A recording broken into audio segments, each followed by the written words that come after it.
Hello guys, எல்லாருக்கும் வணக்கம். So நான் மரத்தை காட்டும்போது தெரியும் உங்களுக்கு நான் முந்திரி மரத்துக்கு தான் வந்திருக்கேன்னு. ஸோ நான் இப்போ வந்துட்டு போன வீடியோ போட்டப்போ வந்தது, அதுக்கப்புறம் வரவே இல்லை. ஸோ பார்த்தீங்கன்னா வந்துட்டு பழத்தை விட முந்திரி கொட்டை அதிகமாக இருக்குது மக்களே. என்னால் திறக்க முடியலை, தனியாக தான் வந்தேன். இப்படி கீழே விழுந்து கிடக்கா பழம். இந்த மாதிரி பழத்தை பார்க்குறோம், ஆனால் கொட்டை மட்டுமே தனியாக காஞ்சி போய் கிடக்கு நிறையா. இந்த பை பார்த்தீங்கன்னா இதெல்லாம் வெறும் இப்போ பிறகுனேன். இந்த பை வந்து 5 கிலோ அந்த கொட்டை மட்டும் 3 கிலோ குறையாமல் இருக்கும். இப்போ தான் வந்தேன், இப்போ வந்தானே இப்போ எடுத்தது.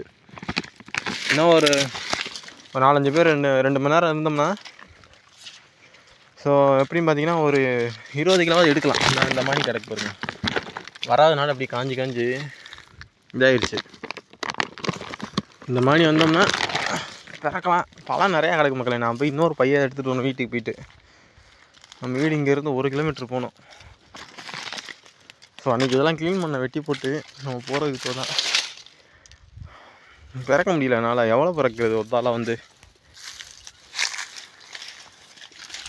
நிறையா அப்படியே பழுத்து கீழே விழுந்துருது மக்களே. அந்த அதுக்குள்ளே பார்த்தீங்கன்னா எவ்வளோ பழம் கிடக்கு தெரியுமா? பிறக்கவே முடியலண்டா. இந்த மாதிரி இப்படி காஞ்சிருது கீழே விழுந்து. இது வவ்வால் பிடிங்கி போட்டிருக்குன்னு நினைக்கிறேன்.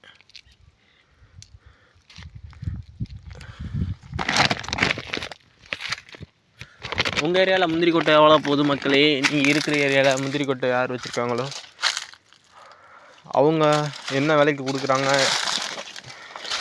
அப்படின்றத கமெண்ட் பண்ணுங்கள் மறக்காமல். நான் அப்படியே பிறக்கிறேன், ஏன்னா வீடியோ எடுத்து பேசிகிட்டே இருந்தேன்னா டைம் ஆயிரும், எடுக்க முடியாது. உள்ளே கிடக்க என்னால் போய் எடுக்க முடியலை, ஏன்னா வெயில் கொஞ்சம் ஏறின மாதிரி இருக்குது.